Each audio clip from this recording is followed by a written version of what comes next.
All right. Hello, everyone. This is the first recorded video, and the topic is ratios.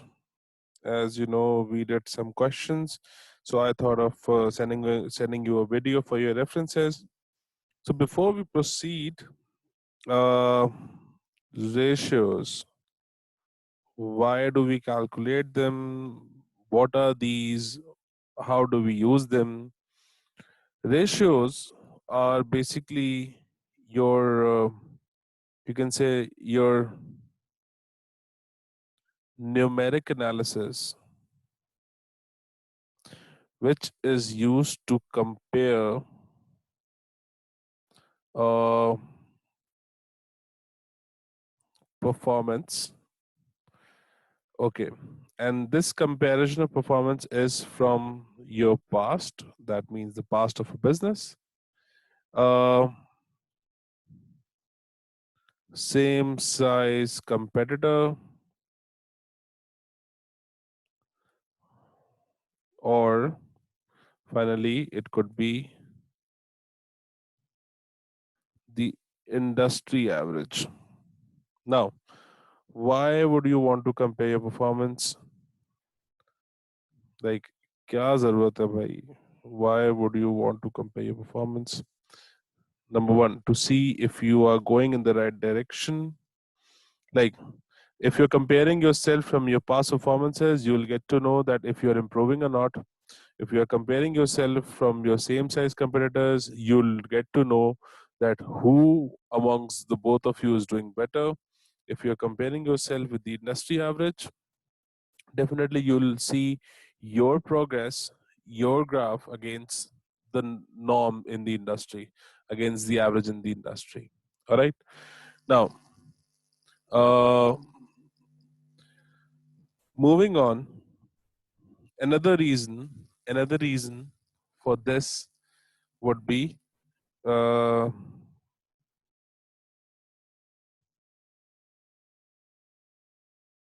objectives or goals.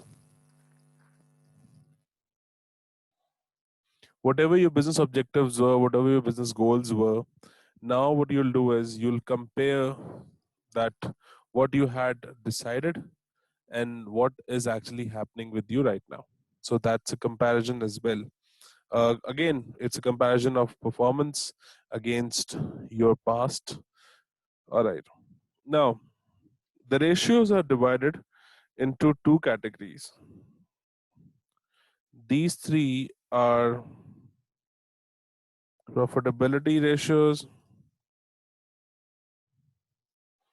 and these are liquidity ratios. Profitability ratios is basically the comparison of your profitability. Again, liquidity ratios is how well your short-term assets are being managed in order to settle your short-term debts. All right. Now we are moving on to the later part of this. In this video, we will only be discussing profitability ratios. I'll send you another clipping for the liquidity ratios. In the profitability ratios, this is actually an extract of his syllabi. This is the actual syllabus, the Cambridge uploaded syllabus. So we are looking at the syllabus only. Now, the first one is gross margin. Gross margin means gross profit, GP as percentage of sales. All right. So the formula is gross profit upon revenue times 100. This gross profit is also known as your trading profit. What is a trading profit? Profit from simple buy and sell. Like, for example, if you have bought something for 10, you are selling something for 20, the simple GP is 10. irrespective of any other incurred expenses, and your GP margin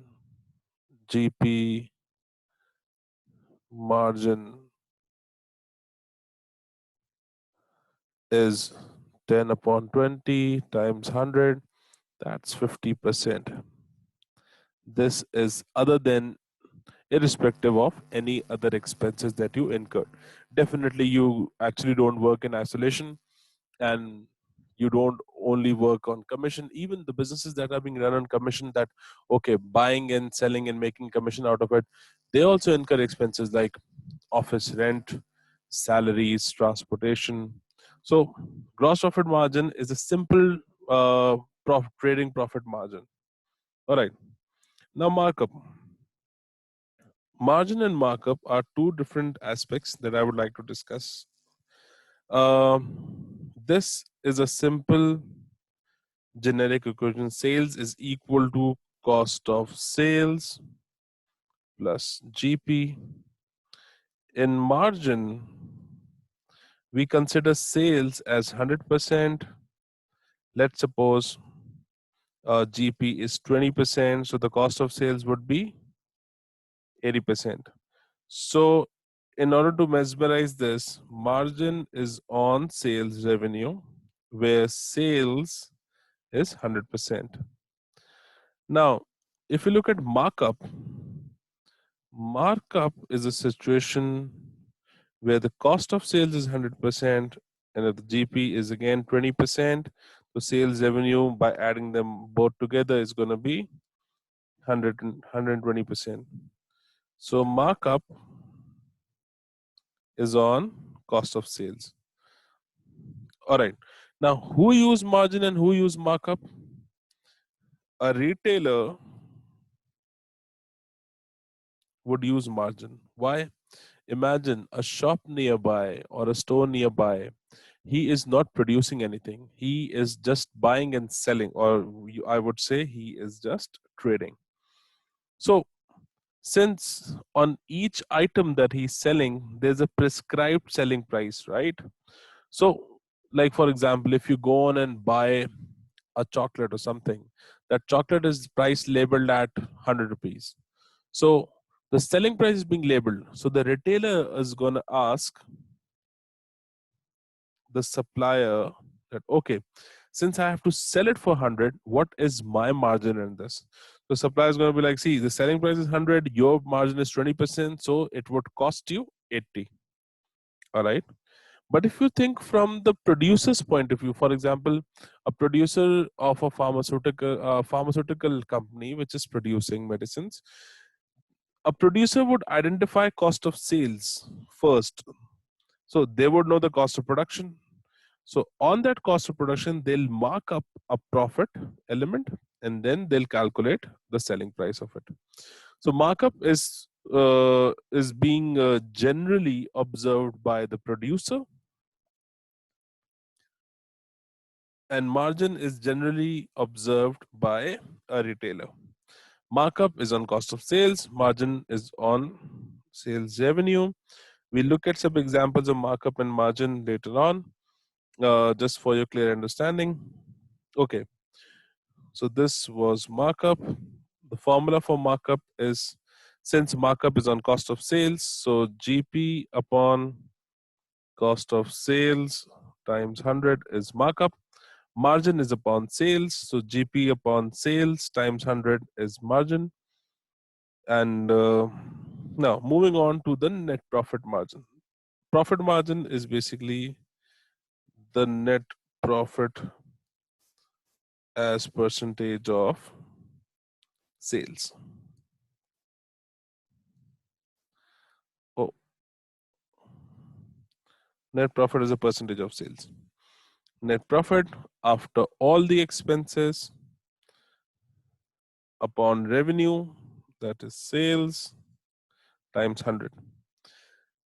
Okay, we'll later see why would GP margin change, why would net profit margin change. So this is net profit as a percentage of sale, which is the overall, the final value of profit made by the business upon the total revenue generated by the business times 100. That's the net profit margin. The third is return on capital employed, which is ROCE. Capital employed, issued shares plus reserves plus non-current liability. That this equation only applies for a limited company. We haven't done that by far. So, but a capital employed for a sole trader would be owner's capital plus loans. Non-current liability is loans. All right. Net profit before interest. This interest is specifically upon loan. So net profit before interest on loan divided by capital employed is actually your return on capital employed. Now, why would a business calculate return on capital employed? See, because of the concept of opportunity cost. What is the concept of an opportunity cost? Opportunity cost is, since a person has employed this much money into the business, what percentage is being generated from this investment? Like, for example, if I give you, if you have 500,000 with you and you are exploring investment options, the safest means of investment, you thought that, okay, I should take this money and invest it in a bank. The bank would give you 5%, 6%. Why? Because there is no risk to your investment. Bank is not gonna fraud with you. Bank is not gonna be bankrupt against your money. So it is less risky, risk free. Bank is gonna give you 5%, 6%. Then you went on with further research and further approaches. You found a friend. You asked him that, okay, what is your return on capital employed? That friend has a general store or supermarket. That friend is saying that, okay, my return on investment or my return on capital employed is 10% or 12% because I am taking risk.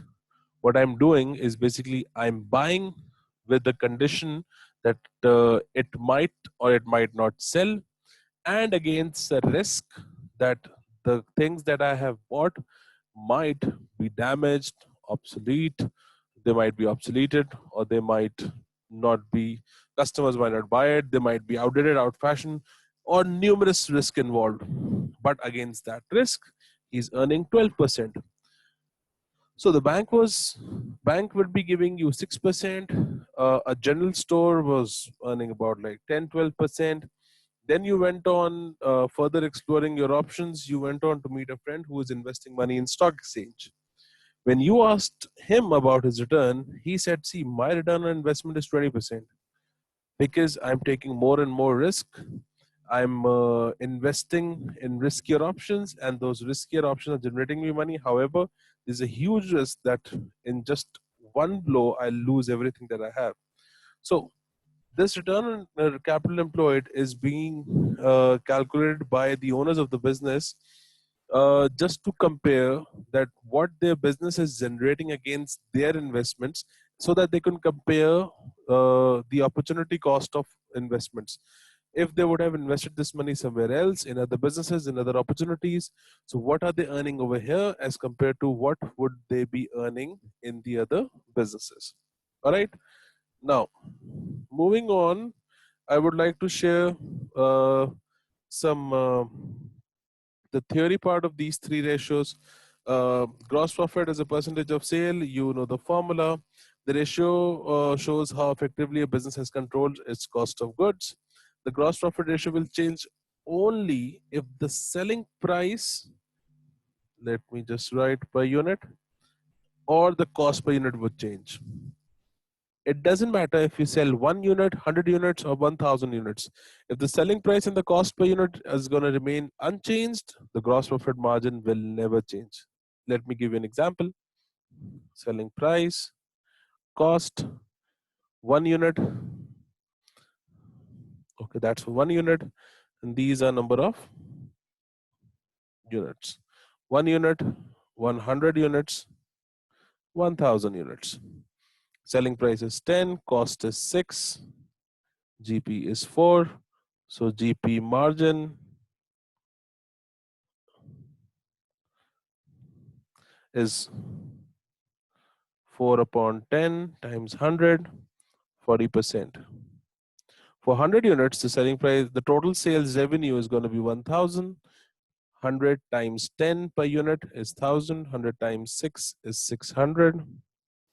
That's 400. GP margin is 400 upon 1,000 times 100, again 40%. If you look at for 1,000 units, 1,000 times 10 is 10,000. That is your total revenue. 1,000 times 6 is 6,000. 4,000 is your gross profit. So again, 4,000 times 10,000 into 100, that's again 40%. So the quantity change will not affect the GP ratio. But if there is a change, either in the selling price per unit or cost per unit, the GP margin will change. Selling price per unit will have direct effect, on GP margin. Cost will have inverse effect on GP margin. That means if the selling price per unit increases, the GP margin will increase. Selling price per unit would decrease, GP margin would decrease. Cost per unit is going to increase since it has an inverse effect. So increase in cost per unit would result in decrease in gross profit margin. Okay, G. Now moving on to the net profit to sales. This ratio shows how effectively the expense of the business has control. Yes, it is. It shows that if the GP ratio changes, expenses change, or I would write the third category, quantity of goods sold. If you're going to sell more and more units, because there are some expenses in the business which are fixed, you'll sell more units, you'll make more net profit. Okay. So gross profit ratio changes, direct effect, expenses, inverse, quantity would also have a direct relationship. All right. And return on capital employed is this ratio shows the net profit made for every 100 invested by the owner into the business. Okay. Important note, often examiner will take capital employed to mean average capital. This means adding the opening and closing capital. Just ignore this fact. Not relevant. Okay. So this video, within this video, we clearly understood the profitability ratios. In the next one, I will try and I'll try and explain you the liquidity aspects of a business.